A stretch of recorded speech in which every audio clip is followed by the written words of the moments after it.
Buenas noches, amigas y amigos televidentes. Ya está en el aire su programa Hablan los Educadores, programa de noticias, de comentarios, de entrevista, que cada noche se convierte en un canal de entre los maestros, los amigos televidentes, todo aquello que siguen las informaciones educativas y nos convertimos en un medio interactivo entre esa gran comunidad a nivel nacional. En el día de hoy, un día histórico, día en que conmemoramos el natalicio de Eugenio María de Hosto, pues nos llena de regocijo como Día Nacional de la Educación. Vamos a hablar de este tema y de lo que son las políticas en términos educativos, qué deben ser, cómo implementarla, qué pasa en el sistema educativo, si es verdad que los acuerdos y compromisos se han convertido en políticas, porque hasta este momento hemos desarrollado varios planes, varios acuerdos, leyes que van en la misma dirección, pero cuando llegamos al aspecto administrativo, esas políticas administrativas están ausentes. Vamos a nuestra pausa y luego venimos con el comentario de rigor.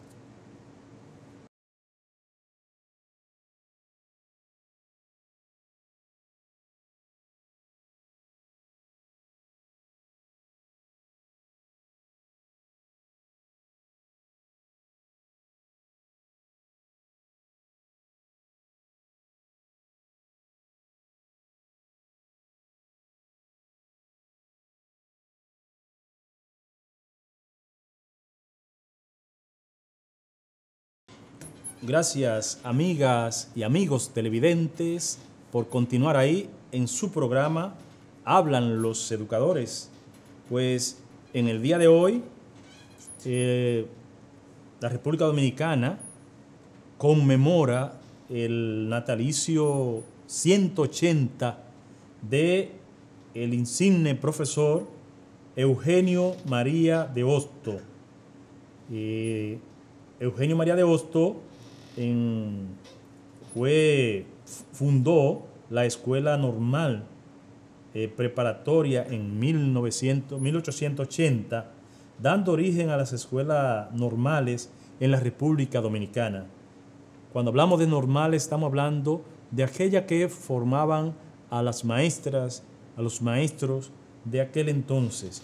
Y ya conocemos que en el país tenemos 5 centros, 2 en Santiago, uno en San Pedro de Macorís, uno en San Juan y otro aquí en el Distrito Nacional, que antes funcionaban como escuelas normales, por donde pasamos miles de maestros normales que estudiábamos en jornada extendida, desde las 7:30 hasta las 5 de la tarde, y otros estudiaban interno, algunos semi-interno y otros interno. En ella hoy se han convertido estos 5 centros normales en lo que conocemos como el Instituto de Formación Superior Salomé Ureña, formación pedagógica de los maestros. Y desde cada rincón del país, pues estamos conmemorando a este gran, ilustre, insigne educador puertorriqueño y que se radicó aquí en Dominicana y por gran parte de Latinoamérica. Pues Lord, a nuestro ilustre, insigne profesor, educador de educadores, Eugenio María de Hosto. Señores, siempre se ha estado hablando de que en educación, pues hemos hecho grandes esfuerzos para avanzar y al final los resultados de las encuestas, los resultados de las investigaciones dejan que ver y presentan cómo anda la desigualdad. Algunos podrían decir, el problema en Dominicana es un problema de aulas. Sí, es un problema de aulas, pero el principal problema es de desigualdad social. Las últimas encuestas que reflejaron que el 88% de los jóvenes, niños que van a la escuela tenían deficiencia en lectura, lectoescritura y matemática. Es decir, que de cada 100 que fueron evaluados, 12 son los que están en los niveles aceptables. Y eso refleja que hay desigualdad social. En un país donde la mayoría no domina lo más mínimo de la lectura, lo más mínimo de la matemática, entonces nos llama a preocupación. Y a propósito de esto, el ministro de Educación estuvo en el 50 aniversario del CODIA. No sé si nuestro señor director tiene una imagen de ahí, porque son específicos, son bastante ágil en la parte que tiene que ver con los tweets. Y dice el ministro de Educación que Andrés Navarro afirma: para que una política pública sea sostenible como la revolución educativa RD, debe contar con las siguientes condiciones. Observen, maestras, amigos televidentes, lo que dice el ministro. Dice que, primero, debe contar con la condición de que institucionalmente debe ser legal, estar en las leyes establecida esa política, institucionalmente legal. En segundo, dice, técnicamente confiable. Tercero, debe responder a económicamente financiable. Y dice el ministro, socialmente legítima. Hasta ahí estamos de acuerdo con lo que está planteando el ministro de Educación. En lo que no estamos de acuerdo es que esto tiene que contar con la política administrativa, y es donde han fallado los pactos, los convenios, los acuerdos, porque la parte administrativa se ha quedado en mano y en el criterio de los que han dirigido el Ministerio de Educación. Si decimos que a educación le hemos puesto un 4% y hemos consensuado en la ley de educación que los niños hasta 5 años, hasta 3 años deben ir a la escuela, que en el pacto educativo está establecido que todo niño de 3 años tiene que estar en la escuela. ¿Y qué ha pasado? Que hoy tenemos más del 80% de los niños de 3 años fuera de las escuelas. Entonces, ¿qué ha pasado con esta buena descripción que tiene el ministro de que la política de Estado, pero el que los niños vayan a la escuela es una política de Estado, es un compromiso legalmente, institucionalmente legal, que los niños vayan de 3 años a la escuela, técnicamente confiable, económicamente financiable, porque ahí está el 4%, y socialmente legítima. Toda la comunidad sabe que un niño a los 3 años debe estar en la escuela. ¿Y dónde está esa escuela? Entonces, ¿qué ha fallado? Ha fallado la administrativa. En la administración, pues no se ha priorizado el que la educación es un derecho. Y como derecho tiene entonces que llegar a toda la población. Ojalá, después de esta alocución del ministro en el CODIA, en sus 50 años, pues pueda entender que las políticas administrativas tienen que variar.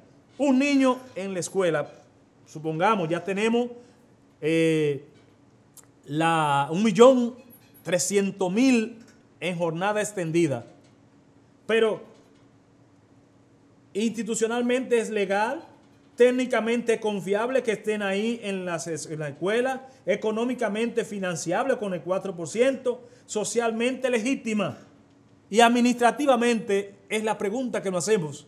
¿Por qué los directores se ponen la mano en la cabeza cuando no tienen para agua? ¿por qué los directores, cuando un maestro se le enferma, ahora que le han dicho que lo que nosotros hemos planteado, porque está en la ley, que el maestro tiene derecho a la licencia, hoy los directores dicen, solamente nos llegó la comunicación, falta que se reúnan con los directores para que le expliquen? Entonces, todo esto no puede seguir siendo una muestra gratis. Tenemos 300 niños de 0 a 3 años en las estancias. ¿Y los otros dónde están? Que también tienen derecho, porque la educación es desde 0 hasta que uno se muere. Se aprende durante toda la vida y como derecho la ciudadanía no entiende mucho eso. La ciudadanía entiende que tiene que tener la escuela ahí y que una escuela que les responda, entonces puede cumplir con su deber. Por eso nosotros seguimos insistiendo que las instituciones del Estado tienen que asumir la educación como política de Estado, como las abejas en el panal. Cada una está produciendo, está llevando lo que tiene que hacer, cumpliendo con su misión para dejar la miel, para producir la miel, que en este caso sería una educación de calidad. Si tenemos un panal de abejas, señor director, es bueno que lo pongan para que la gente pueda entender, el pueblo ya no entienda, que la escuela necesita de todas las instituciones que actúen entrelazadas como un panal de abejas, aportando a sí mismo. Cada abeja tiene su hexágono, tiene su cono, donde va aportando y al final sale el producto de calidad. Y eso es lo que queremos nosotros en educación, que esta política establecida en las leyes, esta política sostenible en el 4%, económicamente legal, y además que la comunidad las reconoce como que son viables porque nos pueden sacar del atraso en que tenemos, actuemos como las abejas. Las abejas, cada una recolecta, lleva y produce esa miel con una alta calidad. Entonces, señor ministro, esperamos que esto se ponga en práctica. Por otro lado, para que ustedes observen que debe ser política de Estado todo lo que pasa en la escuela, en esta semana observamos un colegio en fuego. Si hay una política de seguridad en un colegio de la clase alta de aquí de Santo Domingo, de la Sarasota, el colegio Nuevos Horizontes, hubo un conato de fuego. Los niños estaban ahí al garete en esa escuela. Ahí, mire, terror, así lo titulan la prensa. Terror en medio de un incendio en un colegio de Santo Domingo. En un colegio. Lo que quiere decir que en esto, para que ustedes entiendan lo que es la política de Estado, ahí tienen a vez que intervenir todos los estamentos para resguardar. Por suerte no le pasó nada a los niños, a los jóvenes, pero estaban desesperados.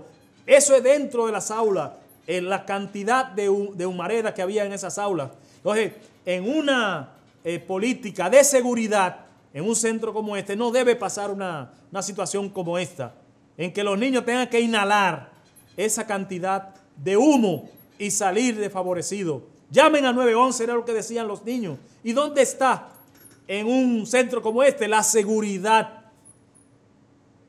Porque son niños, son jóvenes, donde se reúne público, donde se reúnen personas. Hay que tener un sistema de seguridad. Si eso pasa en un colegio de la parte de la ciudad que vive en mejores condiciones económicas, imagínense en un barrio. Entonces tenemos que tomar medidas. Un fuego, aunque fue, según dicen, por falla eléctrica, pero hay que tomar medidas rápidas para evitar. Estamos a tiempo, los fuegos como que se están dando con más frecuencia en los centros públicos donde va la gente.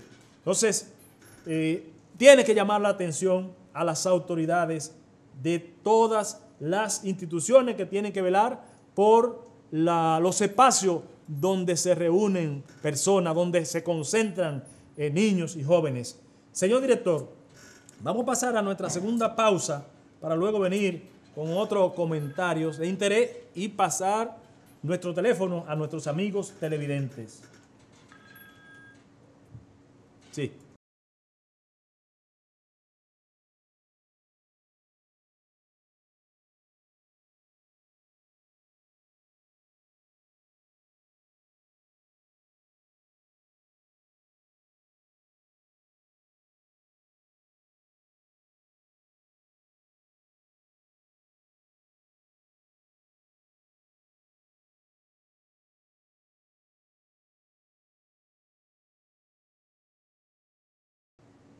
Gracias, amigas y amigos televidentes, por continuar ahí en su programa Hablan los Educadores.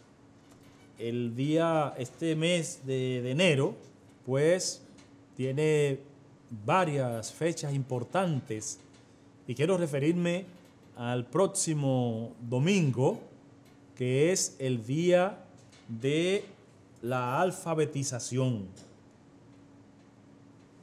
Muchos entienden que la alfabetización es saber leer y escribir, pero es más que saber leer y escribir.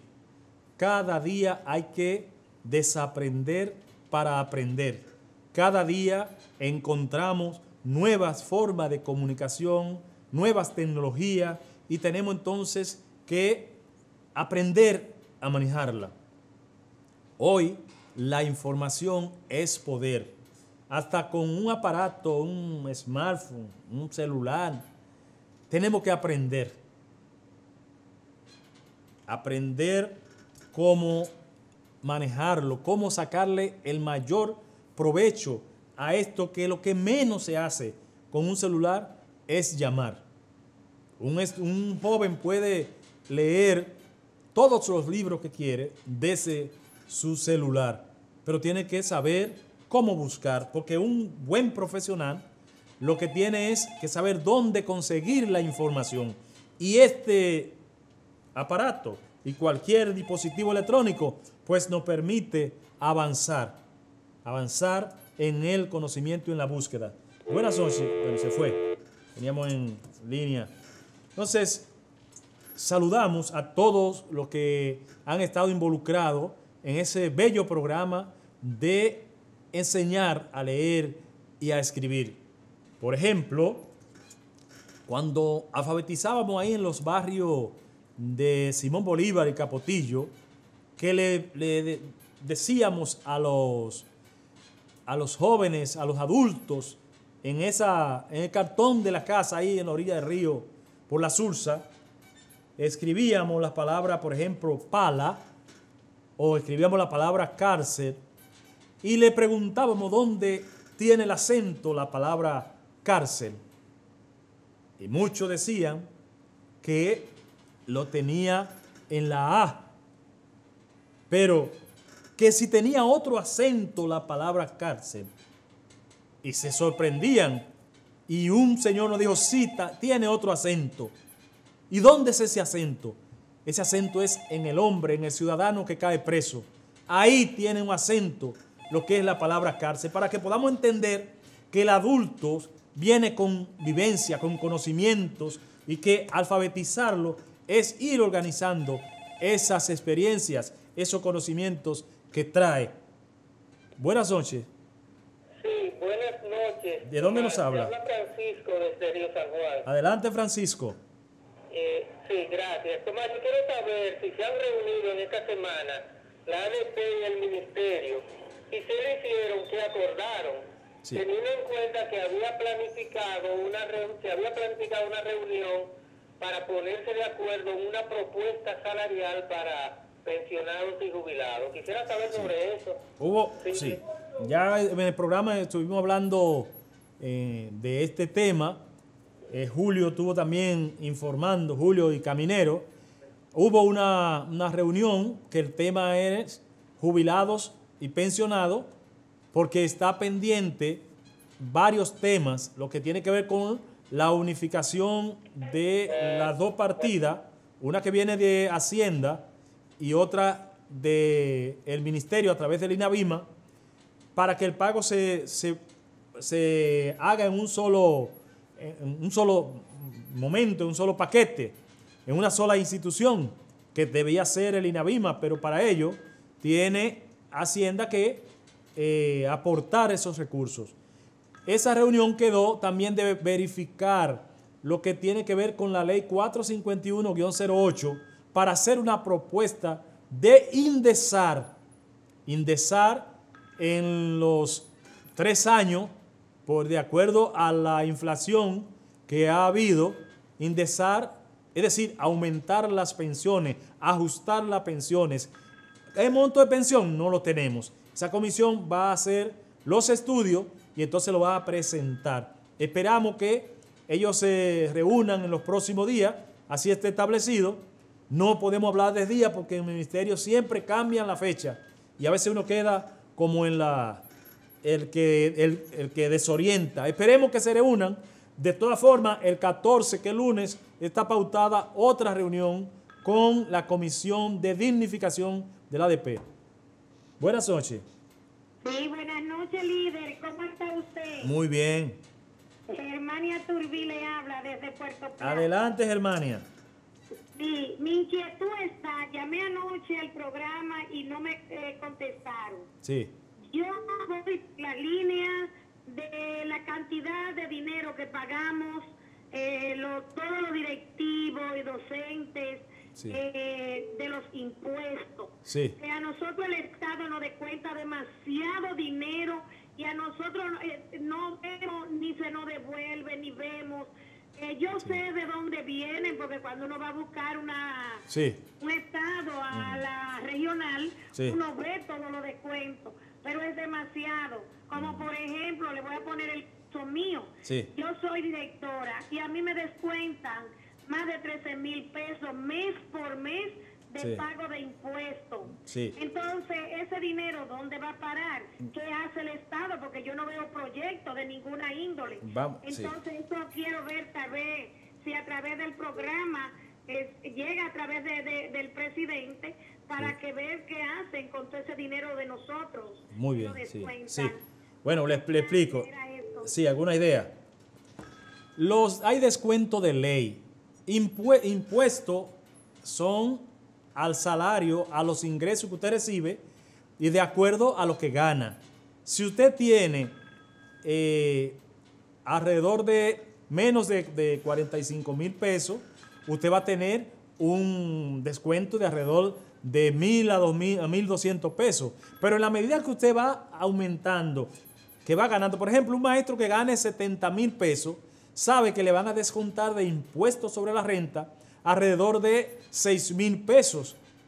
Y esto, hay una tabla en impuestos internos. Usted entra a impuestos internos y entonces busca deducciones al salario del impuesto sobre la renta y ahí le va a dar la tabla. De acuerdo a su salario va a tener un descuento. Hay una escala. Usted gana 50, va a tener un descuento de 2,000 y pico de pesos.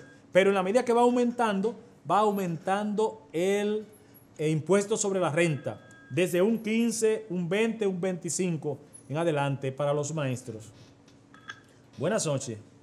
Sí, buenas noches. ¿Cómo está usted, colega? ¿Cómo es? Estamos muy bien. Sí. Yo quiero hacer una pregunta que me interesaría que me ilustrara. Sí. Yo quiero entrar en un proceso de jubilación, pero quiero saber si cuando uno se jubila, lo jubilan con el sueldo bruto o con el sueldo base. Es decir, que si no pierde los incentivos por titularidad. Bueno. Creo que me oriente y por favor, voy a cerrar para escuchar. Sí, muy bien. Le contesto ahora mismo, sí. Vamos a tomar esta llamada para contestar a las dos. Buenas noches. Buenas noches. Sí, ¿de dónde nos habla? De San Pedro de Macorís, de Ingenio Consuelo. Adelante. Yo tengo una inquietud, porque aquí no cobran el impuesto sobre la renta a nosotros, nos sacan 2,000 y 3,000 pesos y nunca se devuelve ese dinero. Sí. En Estados Unidos, uno le devuelven el dinero cada fin de año ¿Y por qué aquí no sucede eso? Sí, bueno, como Dominicana copia de Estados Unidos muchas cosas, esperamos que copie esa parte de que ya al inicio del año, siempre en esto de febrero o marzo, pues todo trabajador en Estados Unidos está esperando que le va a llegar lo que aquí conocíamos como bonificación. Esperamos que se tomen en cuenta esas iniciativas que son buenas y que les puedan aquí en el país asumir, porque vienen beneficios de los trabajadores. Asimismo hay otra iniciativa de una secretaría de aquí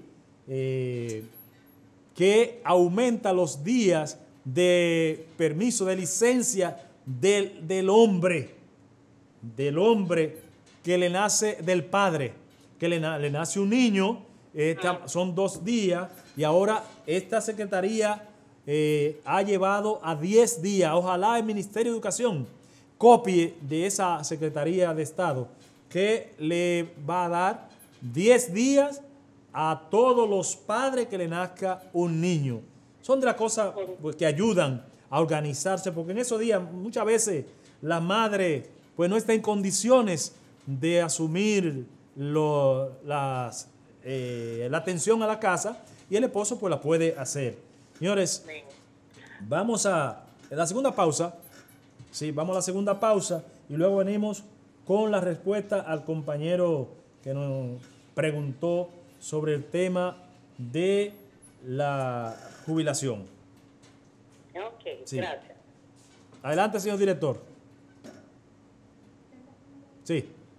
Bueno, el compañero que preguntó sobre si se va con los incentivos, con el salario bruto, ahora mismo los 2 incentivos que tenemos, 3 que tenemos, pues son la evaluación, que es personal, años en servicio o experiencia, esa es personal, y la titulación es personal. Si se va con el 100%, si lo ha ganado en los últimos 12 meses. Si no, se suman esos 12 meses y se busca el promedio. Con ese promedio se iría, si es 100%, con ese promedio total. Vamos a nuestra pausa y luego seguimos ampliándole sobre esta pregunta. Adelante, señor director.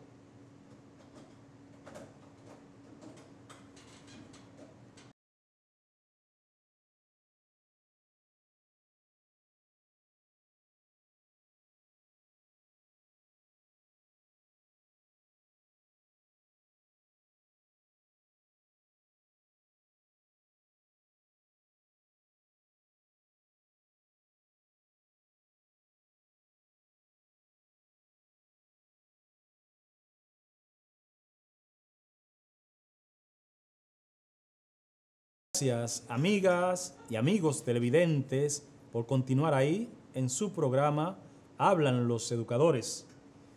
Decíamos que un maestro se puede ir con el 100% de jubilación siempre y cuando sus 12 últimos meses haya cobrado ese salario.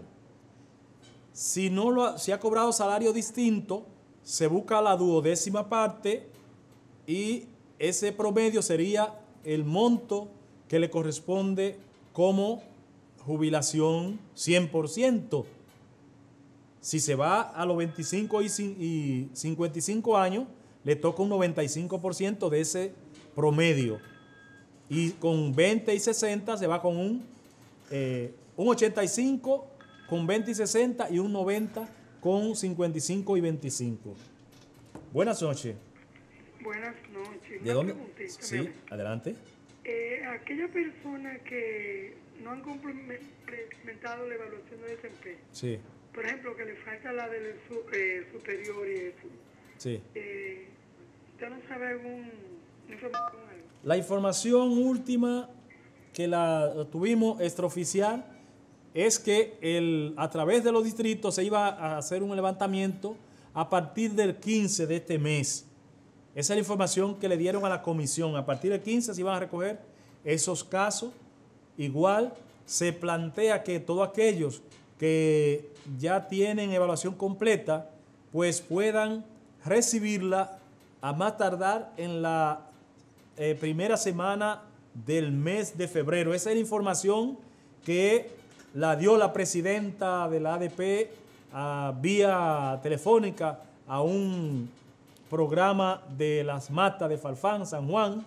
Le escuchamos, daba algunas explicaciones, pero hasta que no veamos las cosas o dichas por el ministro de Educación, que es quien toma la decisión, es quien actúa como dueño y señor del ministerio, pues no podemos confirmar nada. Lo que es cierto es que a partir del 25 de este mes habrá movilización del magisterio en los distintos pueblos. Habrán asamblea, habrán otra forma de expresión, porque los maestros irán a la calle si el ministro le da larga a esta solución, que es concluir la evaluación de desempeño. Porque vamos al otro estadio. El otro estadio es de lo que tiene que ver con la corrección de las distorsiones salariales y la igualación del pago a iniciar, primaria y media.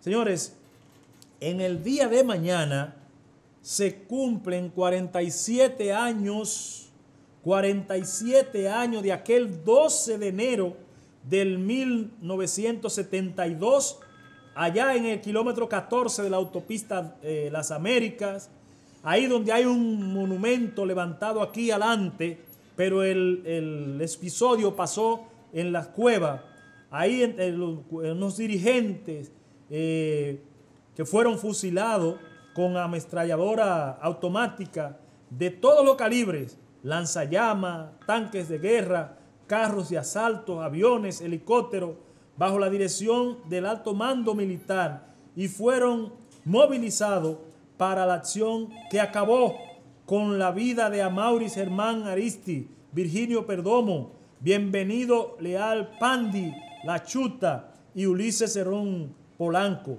Los jóvenes, conocidos como los palmeros, dentro del movimiento 14 de junio, creían en la toma del poder por vía de las armas y eran acusados del asalto a una sucursal en noviembre de 1971, hecho que reconocieron y calificaron de acción política a Amaury, Virgilio, La Chuta y Ulises, vinculados a planes guerrilleros que buscaban acabar con las desigualdades sociales, las injusticias y la represión, entonces representada por el gobierno de Joaquín Balaguer, en los tiempos en que discernir de los poderosos era un crimen.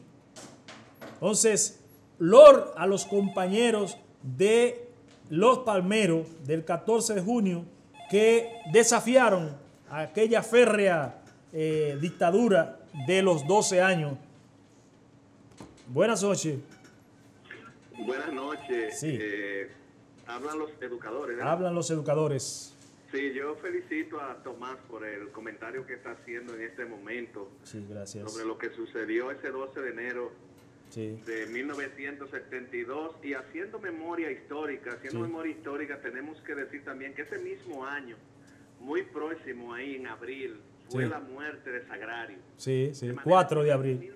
El año 1972, a Sagrario la hirieron el día 4, si mal no recuerdo, murió el día 11, si mal no recuerdo. Pero lo que yo quiero significar es que yo lamento mucho que en las escuelas no se le está hablando de esos hechos, de esa desgracia, de esa reedición que tuvimos de la dictadura de Trujillo. Nosotros tuvimos un postre de la dictadura de Trujillo encabezada por un intelectual que fue el doctor Joaquín Balaguer, y eso hay que decirlo. Ese año 1972 debe ser recordado en las escuelas, ese 12 de enero, ese grupo de muchachos, ese Amaury, lo conocí, tuve el placer de conocerlo, ese muchacho delgadito, pero cuánto valor, cuánto patriotismo, y esa madre en el entierro de Amaury, cuando en el cementerio dijo: déjenme enterrarlo, porque estaba rodeado todo. Yo estaba ahí. Así mismo le decía: yo lamento no poder parir más a Amaury. Dios mío, cuánto valor. Sí. Y cuánta desgracia nos dejó Balaguer, Dios mío. Eso hay que decirlo en las aulas. Pero en las aulas se le habla de Drake. Sí. Ayer yo vi una maestra hablando de Drake, del pillaje de Drake. Sí. Se le habla de cosas que son importantes, no tienen valor. Pero Dios mío, esa historia reciente, que todavía tenemos consecuencias y estamos sufriendo en carne viva las consecuencias, hay que decírselo a los muchachos, porque no se lo va a decir el platanero, el motoconchista no se lo va a decir, es el maestro, pero necesitamos un maestro con conciencia que tenga la capacidad de decírselo. Que conozcan su historia. Gracias por ese gran aporte. Buenas noches. Buenas noches, Tomás. Adelante. ¿Aló? Sí, buenas noches. Sí, Isidoro Santos de Moca. Adelante, Isidoro. Tomás. Sí. Ojalá que esta nueva dirección del sindicato. Primero quiero felicitarte y darte un feliz año nuevo. Gracias. Bendiciones y que Dios te dé toda la salud del mundo. Muy bien, gracias. Ojalá que la nueva dirección del sindicato, en las negociaciones y en los acuerdos que hay con la Asociación Dominicana de Profesores ADP, nos tome en cuenta los jubilados y pensionados, porque la gestión de Hidalgo, los maestros activos y la maestra no se pueden quejar porque tuvieron 100 aumentos salariales, mientras que los jubilados y pensionados ni siquiera una sola menta tocamos. Bueno, ahí está tu llamado. Ahí está tu llamado, sí. La ADP siempre tomaba a los jubilados y pensionados como un punto de relleno.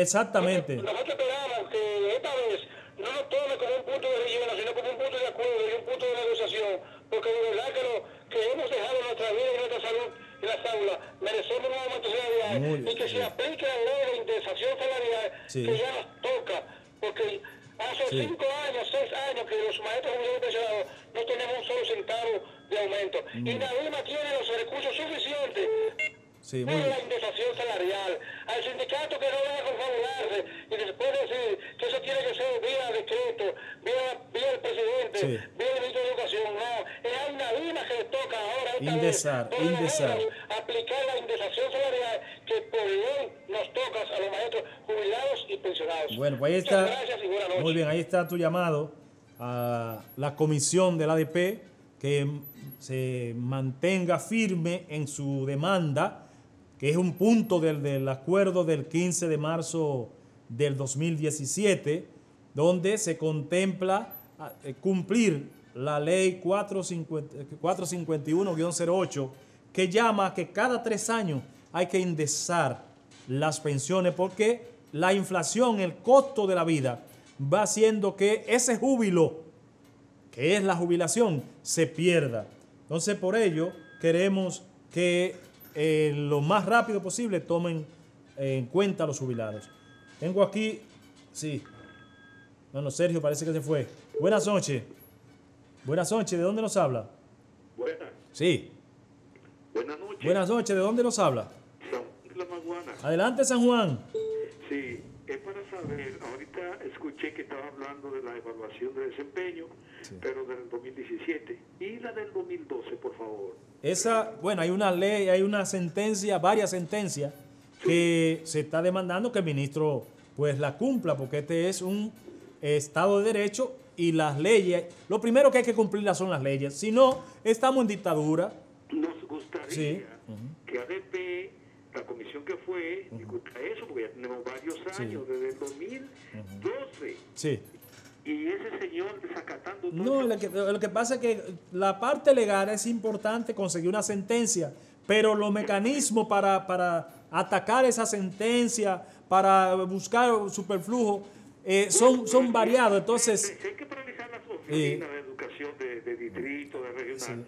Yo creo que vamos a tener que llegar ahí. Él nos está llevando ahí. Bueno, sí, habrá que dar respuesta, mantener la movilización para que se resuelva ese caso. Buenas noches. Buenas noches, hablan los educadores. Hablamos los educadores. Sí. Yo quiero hacer una pregunta. Sí, adelante. Yo quiero que me diga, Tomás me diga cuál fue el número del decreto que nos pensionaron, en el último decreto que nos pensionaron. El 279. ¿Cuál es? 279 es el último. 279. Sí, 279. Los últimos 3 es el 192, 193 y 279. El último que hizo, que yo salí en ese decreto, Sí, está. Salí pensionada, que en el último que hizo Navarro. Sí, ese es 279. 279. Sí, muy bien. Ok. Buenas. Rapidito, a ver. Muy buenas noches, Tomás. Juan Ramón. Juan Ramón Santana. Adelante, Juan Ramón. No, para ver, yo estoy observando el programa como todas las noches. Sí. Felicidades, y quiero aclararte que la sentencia constitucional, el Tribunal Constitucional es el que tiene la última palabra o decisión de la interpretación en materia constitucional. Sí. O sea que ya, por ejemplo, que tú comentabas, ya el ministro tiene que cumplirla. O sea, no hay para dónde coger. ¿Tú sabes? Nosotros estamos esperando, porque volvimos al Tribunal Constitucional, porque hay una unidad de seguimiento a la ejecución de la sentencia. Sí. Y estamos esperando un fallo, porque nosotros le pretendemos, con ese fallo, embargarle todas las cuentas y propiedades al ministro de Educación por violación a la Constitución de la República y a los principios de ética, de institucionalidad. Tú que hablabas ahorita de que él dijo de institucionalidad. Sí, exactamente. La primera persona que está violando todo eso que él dijo, haciendo todo lo contrario. Ese se llama Andrés Inocencio Navarro García. Es un violador de la Constitución de la República. Entonces nosotros no podemos estar con paños tibios, sino decir las cosas como son. Al pan, pan y al vino, vino. Y ese señor lo que tiene que cumplir y decirle al presidente, si el presidente lo sabe, porque mandamos, por cierto, vimos que entre el día 14, o sea, a partir del lunes al 17, el Ministerio de Administración Pública celebra la Semana de la Calidad.